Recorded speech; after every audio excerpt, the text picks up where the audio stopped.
Hello বন্ধুরা, আশা করি সবাই ভালো আছেন। আমিও ভালো আছি। গতকাল ফিরতে ফিরতে রাত আমাদের 11:15 হয়ে গেছে। মাঝ রাস্তায় গাড়ি খারাপ হয়ে গেছিলো। কাঁথিতে আবার গাড়ি ঠিক করা হয়েছে, তো সেই জন্য আসতে লেট হয়ে গেল। আর আজকে একটু বেরোচ্ছি বিকালে। সারাদিন আজকে আর ভিডিও করতে পারিনি, বুঝতেই পারছেন। এক জায়গা থেকে এক জায়গায় আসলে প্রচুর কাজ থাকে, কাজকর্ম, কাচাকুচি এসব তো আছেই। তা আমাদের মনটাও খুব একটা ভালো না। যাই হোক, কোনো না কোনো কারণে একটু ভালো না।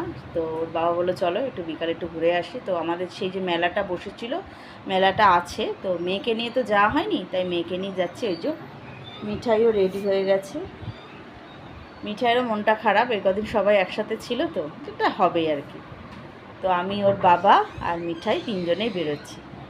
আর খুবই সিম্পল সেরেছি, একটা লাইট কালারে এরকম একটা কুর্তি পরেছি, আর কিছুই সাজিনি। আর আমার হাজব্যান্ড ওই ঘরে রেডি হচ্ছে। ঠিক আছে বন্ধুরা, সবাই ভালো থাকবেন আর আমিও ভালো থাকবো। টাটা।